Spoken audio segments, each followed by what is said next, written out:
भाई वेलकम है आप सभी लोगों का। इस बार जो सीटेट का एग्ज़ाम हो रहा है ना, वो ऑनलाइन एग्ज़ाम हो रहा है, ये तो आप सभी को पता होगा। तो इस वीडियो में हम लोग बात करेंगे कि जो क्वेश्चन आपके स्क्रीन पर खुल करके आएगा वो कैसा दिखेगा, और कुछ ऐसी चीज़ें हैं जैसे यहाँ पर कुछ कलर आपको दिख रहा होगा, इन कलर को भी आपको वहाँ देखने को मिलेगा। तो इन कलरों का मतलब क्या है और कौन कौन सी ऐसी सावधानियाँ हैं जो आपको बरतनी चाहिए, पूरी बात इस वीडियो में करेंगे। बहुत ही ध्यान से सुनते जाइएगा, लेकिन हाँ, वीडियो को तो लाइक ज़रूर करिएगा, और आवाज़ मेरी पहली बार सुन रहे हैं तो चैनल को सब्सक्राइब ज़रूर करिएगा। ठीक है, देखो कुछ इस तरीके से आपके सामने स्क्रीन पर जो क्वेश्चंस वगैरह होंगे, ऐसे आप सिस्टम पर बैठोगे।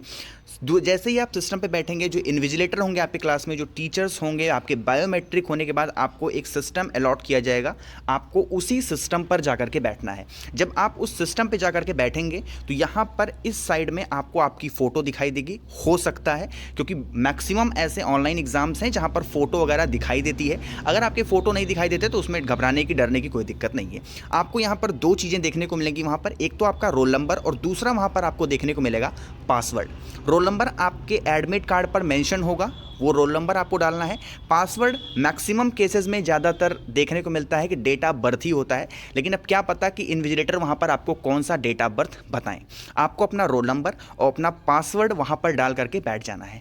जब तक इन्विजिलेटर ना कहें आपसे साइन इन करने के लिए, तब तक आपको इस बटन पर क्लिक नहीं करना है। ठीक है, जब वो आपसे कह देंगे कि आप सभी लोग इस पर साइन इन करें, तो आप लोग इस साइन इन पर क्लिक करिएगा अपना रोल नंबर और पासवर्ड डालने के बाद में। ठीक है, जब आप साइन इन पे क्लिक कर देंगे तो एक और पेज आपके सामने वहाँ पर ओपन हो जाएगा। उसमें लिखा रहेगा कि 10 मिनट का टाइम आपको दिया जाएगा, और कि आप ये सारे इंस्ट्रक्शंस पढ़ लें कि कैसे कैसे आपके क्वेश्चन वहाँ पर सॉल्व करने हैं, कौन से क्वेश्चन को आप आगे कर सकते हैं, कैसे पीछे करना है, इन सारी चीज़ों को यहाँ पर लिखा होगा। ठीक है, तो इन सभी चीज़ों को वहाँ पर पढ़िएगा। बाकी बात कर लेते हैं कि जैसे यहाँ पर इंग्लिश में लिखा हुआ है, अब आप सोचेंगे कि वहाँ पर भी इंग्लिश में आएगा क्या? नहीं, ये जो आप राइट हैंड साइड पर आप देखें, थोड़ा जूम कर रहा हूँ मैं, देखिए यहाँ पर लिखा हुआ है व्यू इन करके, तो यहाँ पर इंग्लिश लैंग्वेज सेलेक्ट है, इसलिए सारे पोर्शन इंग्लिश में आ रहे हैं। आप चाहें तो यहाँ पर ड्रॉप डाउन करके हिंदी सेलेक्ट करेंगे तो सारी चीज़ें आपको हिंदी में भी पढ़ने को मिलेंगी। ठीक, आगे बढ़ें।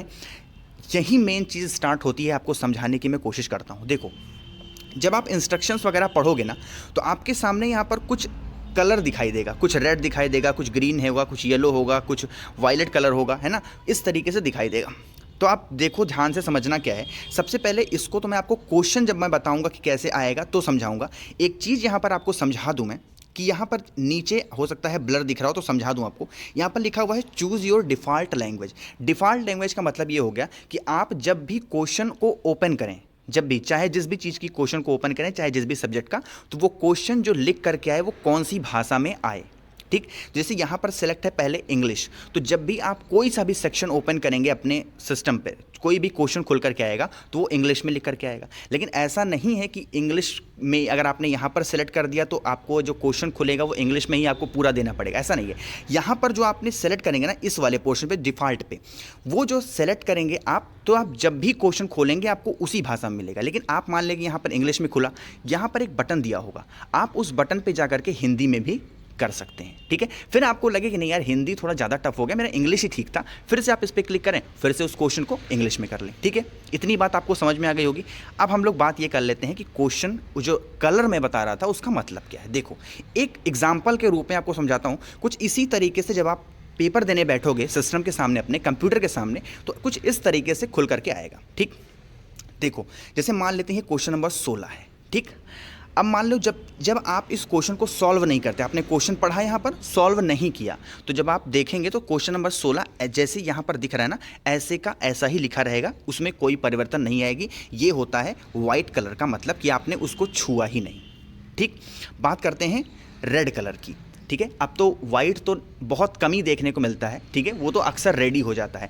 अगर आपने ये सारे क्वेश्चन को पढ़ा एक बार, ठीक है, और आपने नहीं किया, तो ये क्वेश्चन क्या होगा, ये एक बार क्वेश्चन नंबर 16 क्या हो जाएगा, ये रेड हो जाएगा, जिससे आपको ये पता चल सके कि भैया ये क्वेश्चन आपने अभी सॉल्व नहीं किया है। लेकिन मान लेते हैं कि बी ऑप्शन इसका सही है, तो आपने बी पे क्लिक कर दिया और यहाँ पर ऑप्शन मिलेगा आपको सेव एंड नेक्स्ट का। तो इस पर जब आप क्लिक करेंगे, जैसे ही इस पर आपने क्लिक किया तो 16 वाला क्वेश्चन क्या होगा, ग्रीन हो जाएगा, तो आपको पता चल जाएगा 16 वाला क्वेश्चन हमने अटेम्प्ट कर लिया है। ठीक, बात करते हैं जो मैंने अभी आपको बताया वायलेट कलर का, ठीक है। एक ऑप्शन आपको वहाँ पर मिलेगा जो कि सबसे अच्छा ऑप्शन होता है कोई भी ऑनलाइन एग्ज़ाम को कराने का या फिर करने का। देखो जैसे ये क्वेश्चन नंबर 16 जो है ना, मान लेते हैं कि आपको ऑप्शन बी में और ऑप्शन सी में डाउट है, आपको लग रहा है नहीं यार बी होना चाहिए, फिर कभी कभी लग रहा है नहीं सी होना चाहिए, तो आपने क्या किया कि आपने सोचा चलो बी पे टिक कर देते हैं, सी को हम बाद में देख लेंगे, एक बार जब टाइम बचेगा तो मैं सी को एक बार क्रॉस चेक कर लूँगा या फिर देख लूँगा। तो आपने बी पे टिक कर दिया। जब आप बी पे टिक करेंगे ना तो आपके सामने एक ऑप्शन होगा नीचे के साइड में,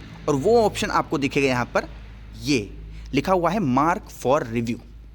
तो इस पर जब आप क्लिक कर देंगे ना तो ये जो 16 नंबर क्वेश्चन है ये आपका वायलेट कलर में हो जाएगा, यानी बैगनी कलर में रंगा हो जाएगा। तो आप जब पूरा क्वेश्चन सॉल्व कर लेंगे ना 150 के 150, तो आप जब देखेंगे कि एक कलर कुछ डिफरेंट दिख रहा है, मुझे क्वेश्चन नंबर 16 कुछ वायलेट दिख रहा है, तो आपको याद आएगा कि ये क्वेश्चन मैंने टिक किया था इसलिए कि मुझे बी और सी ऑप्शन में क्रॉस चेक करना था कि इसमें से कौन सा सही है कौन सा गलत है, ठीक है। तो ये चीज़ सुविधा आपको वहाँ पर मिलेगी। तो आपको जब भी किसी भी क्वेश्चन में डाउट होगा तो ऑप्शन पे टिक करिएगा और मार्क फॉर रिव्यू पे क्लिक कर दीजिएगा, तो आप बाद में इसको चेक कर लेंगे कि हाँ ये वाला क्वेश्चन मुझे सही करना था बाद में, ठीक। अब यहाँ पर बहुत ज़्यादा डाउट यहाँ पर ये होगा कि आप मान लीजिए क्वेश्चन नंबर 2 सॉल्व कर रहे हैं, तो आप आगे बढ़ गए क्वेश्चन नंबर 3 पे आ गए। अब आप ये सोच रहे हो कि चलो 3 के बाद मुझे फिर से दूसरा नंबर देखना है, तो क्या मैं देख सकता हूँ? बिल्कुल आप देख सकते हैं।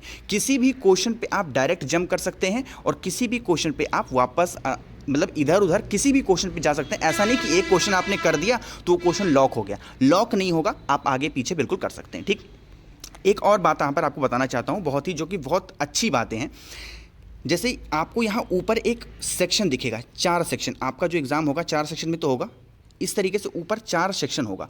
आपकी इच्छा होगी जिस भी सेक्शन को आप करना चाहें उस सेक्शन को पहले कर सकते हैं। जैसे मान लें यहाँ पर मैथ लिखा हुआ है, यहाँ पर ईवीएस लिखा हुआ है, यहाँ पर सीडीपी लिखा हुआ है, यहाँ पर इंग्लिश हिंदी जो कुछ भी लिखा हुआ है, आपकी इच्छा होगी तो आप पहले हम ये वाला कर लेंगे, बाद में ये करेंगे, बाद में ये करेंगे, फिर बाद में ये करेंगे, ठीक है। इस तरीके से भी आप कर सकते हैं। किसी भी सेक्शन को आप पहले अटेंड कर सकते हैं, किसी भी सेक्शन को बाद में अटेंड कर सकते हैं। ऐसा अभी मुझे लग रहा है, हो सकता है सीटेट क्या करे, सीटेट क्या करे, पूरा मिक्स उठा करके दे दे, लेकिन ऐसा कभी देगा नहीं, पूरा सेक्शन बांटेगा ज़रूर, क्योंकि ज़्यादातर मैक्सिमम 99% ऐसे एग्जाम्स हैं ऑनलाइन के जहाँ सेक्शन बटे हुए होते हैं, है ना।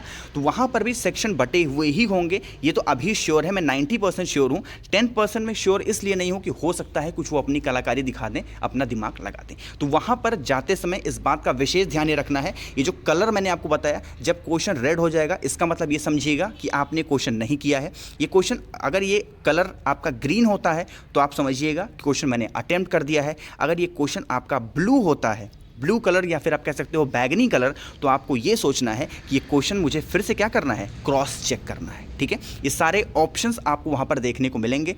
कोई भी दिक्कत अगर आपको होती है वहाँ पर अपना दिमाग बिल्कुल मत लगाना।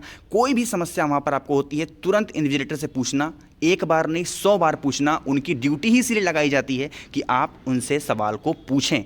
जो भी समझ में नहीं आता है तुरंत पूछिएगा, अपना दिमाग मत लगाइएगा, क्योंकि ऑनलाइन है तो इस बात का विशेष ध्यान रखिएगा। और हाँ, जब वहाँ पर बैठिएगा तो CPU एक होता है नीचे, सेंट्रल प्रोसेसिंग यूनिट, उस CPU से अपने पैर दूर रखिएगा, क्योंकि क्या होता है कभी कभी पैर लग जाता है तो सिस्टम बंद हो जाता है, ठीक है।